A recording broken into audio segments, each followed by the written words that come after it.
Salve, salve, viajantes! Está começando o Vênus Investiga. A partir de hoje, vamos retratar o caso Pesegini, que aconteceu em 2013 e ficou conhecido por gerar várias teorias sobre o caso. Marcelo Pesegini, filho de policiais, executou os pais, as avós e, em seguida, tirou sua própria vida. O caso Pesegini é lembrado até hoje pelo seu desfecho trágico.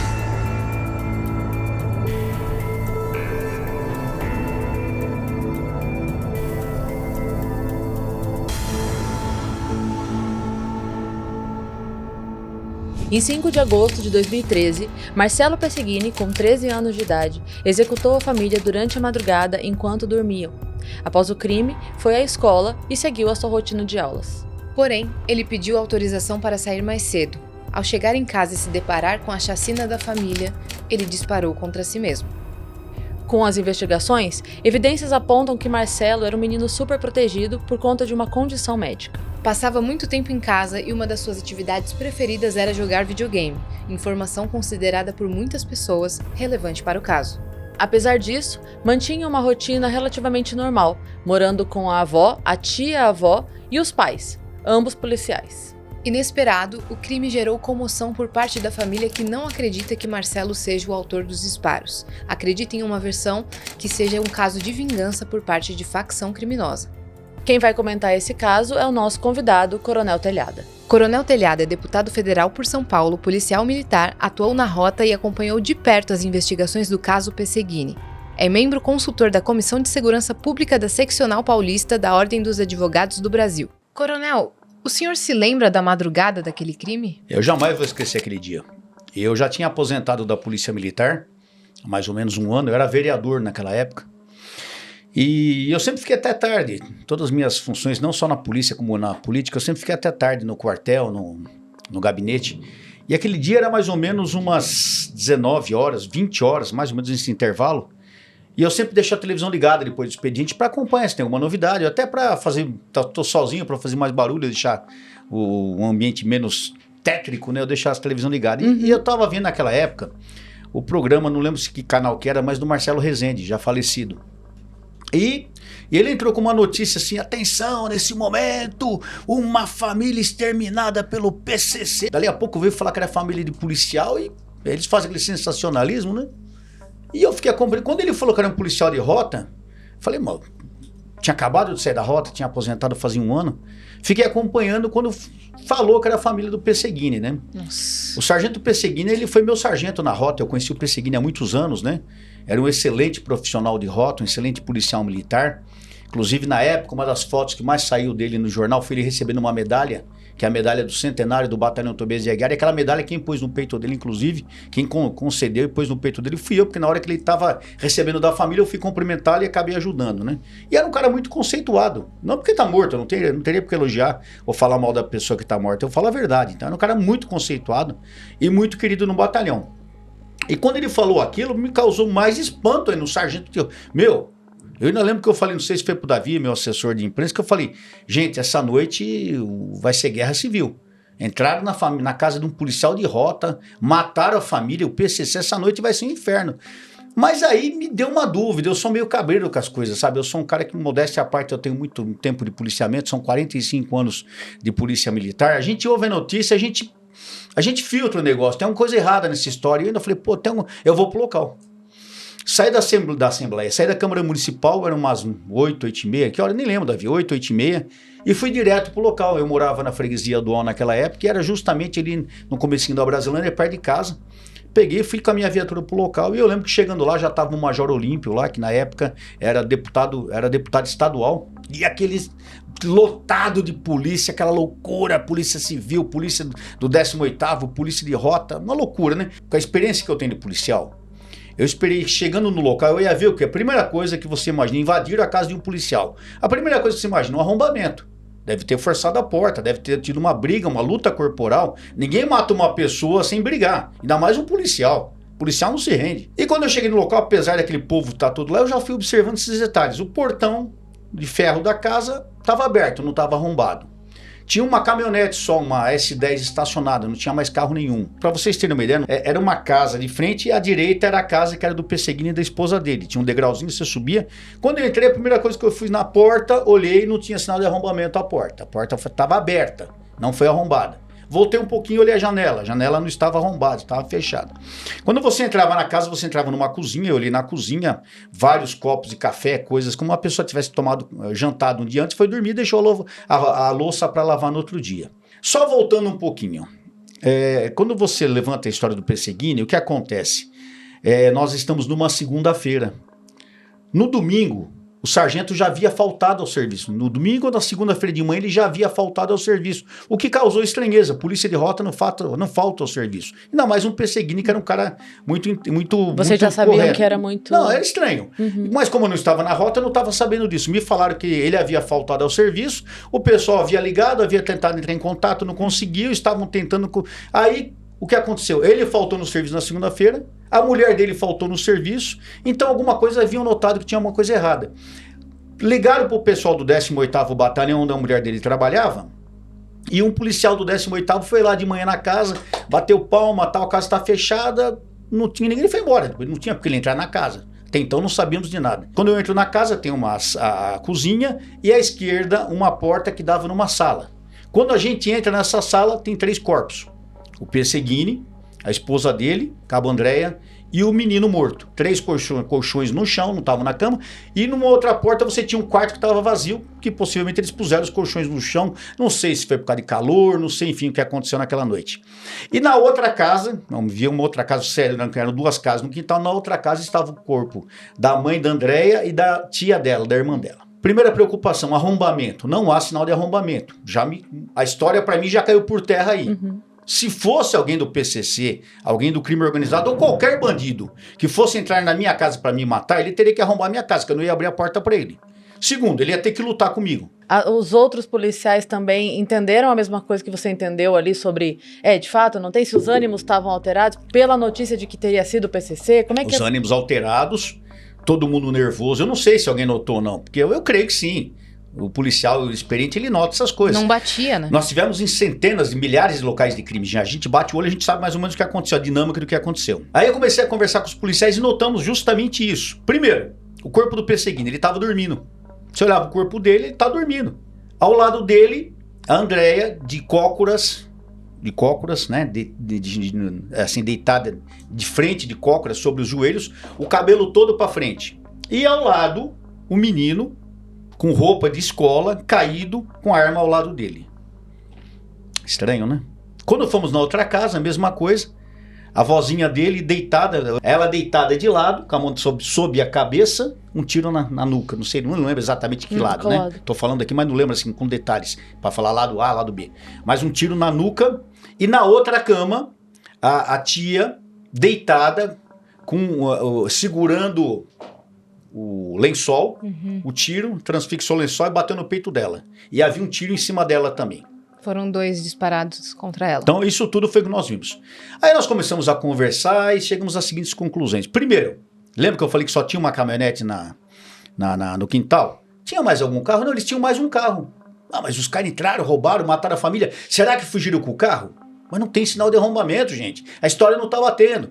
Eu lembro que eu falei, tava na época o comandante-geral, que era o Coronel Meira, o Coronel Leônidas, eu falei, comandante, esse carro tá perto, vamos procurar o carro. E aí o pessoal saiu, começaram a patrulhar, vamos procurar o carro. Tinha a placa do carro, era um carro da Chevrolet, um carro pequeno, não lembro exatamente qual carro que era agora. Começaram a patrulhar, acabaram achando o carro próximo à escola do menino. O que tá acontecendo? Ninguém entende o que tá acontecendo. Aquela noite foi uma confusão total, a imprensa batendo duro em cima, aquela confusão, ninguém entendia nada, mas eu lembro que conversando com os policiais na hora, tanto os policiais militares como os policiais civis que estavam lá, para mim, já ficou claro que não era um crime cometido por bandidos, pelo crime organizado.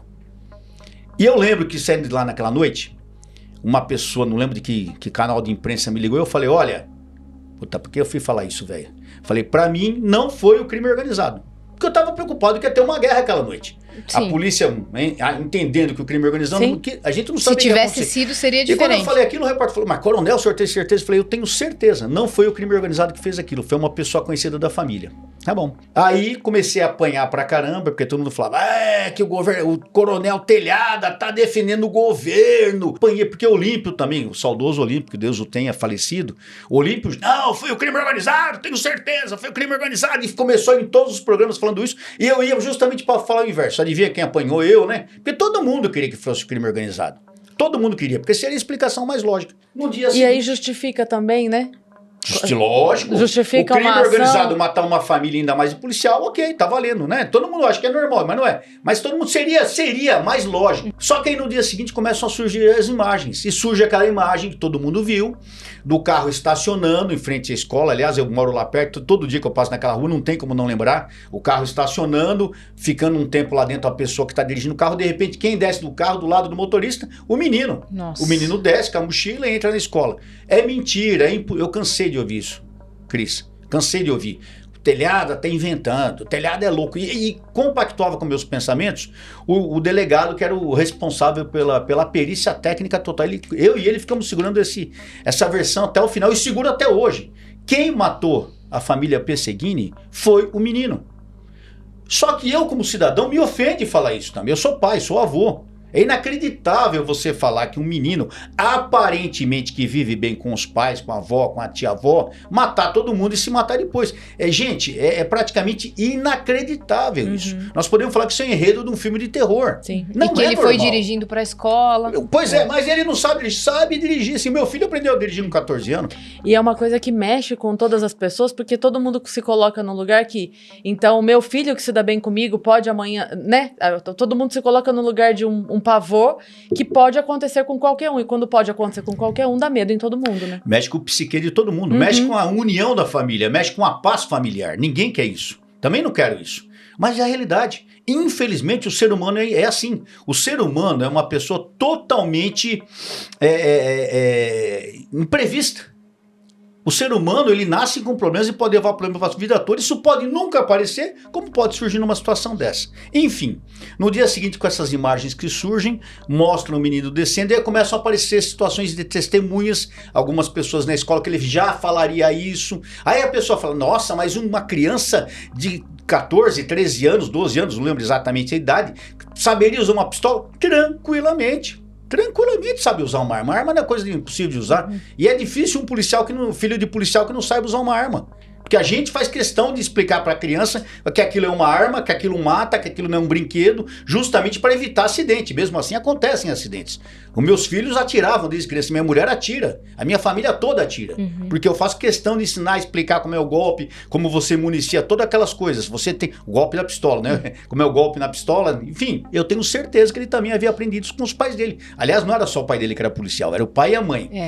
Aí, não bastasse isso, começaram a situação que era o crime organizado, uns outros lunáticos, não, isso é vingança de policial, é que ela havia delatado que estavam ocorrendo problemas do crimes no batalhão e os papamala, que a gente chama de papamala, que infelizmente tem os policiais envolvidos no crime, em todos os lugares tem, na polícia na exceção, os papamala teriam entrado lá e matado, então os caras viajam na maionese, cara, sabe? Por quê? Porque é mais fácil aceitar isso, que é o crime que matou, que foi um bandido polícia que matou, que caiu um raio, um fogo do céu e matou todo mundo, consumiu todo... Não foi. Tive até um problema com a família ficou magoada comigo, que eu não devia falar aquilo. Eu não vou mentir para agradar ninguém, eu não tenho que agradar ninguém, não tô aqui para agradar ninguém. Eu falo a verdade, eu sou um profissional de polícia, sou um profissional de segurança. Eu falo o que eu vi.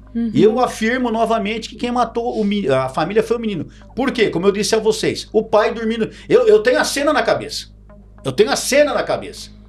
Para mim, o menino, à noite, a família... Havia notícias de que eles tomavam remédio para dormir. A mãe, principalmente, tomava remédio para dormir.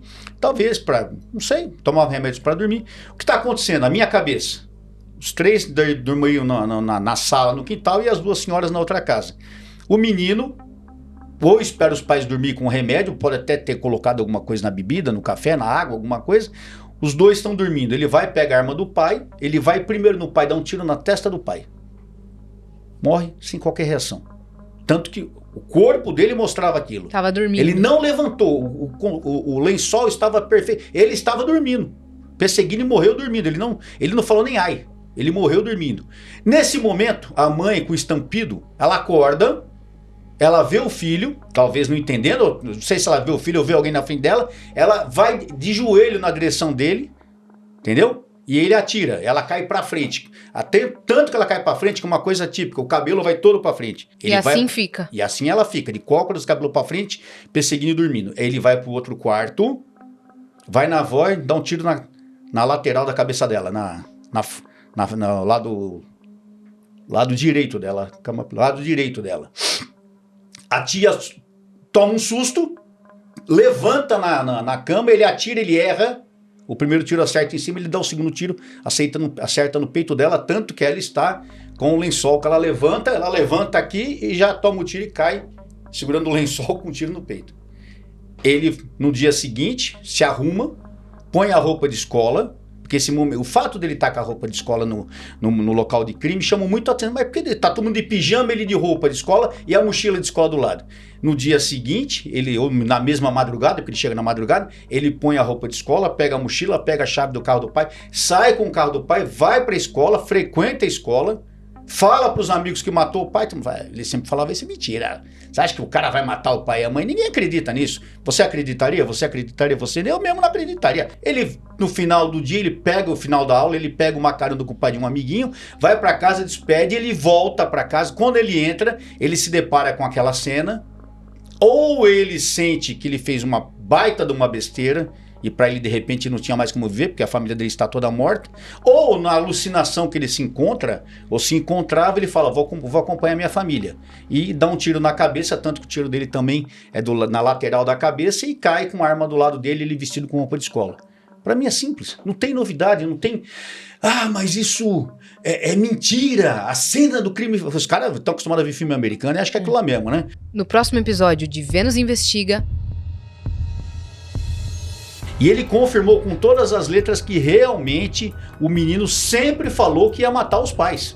Sempre, isso é uma coisa que todo mundo na escola sabia. Eu dei aula durante muito tempo, então eu fico imaginando, chegou uma coisa dessa, o outro aluno reclamou, a posição da escola seria, vamos chamar os pais, Exatamente. Só que já não dava mais tempo.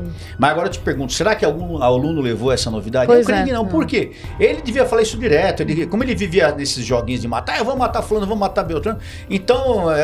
não vou te falar que é normal, mas a molecada encarava como normalidade.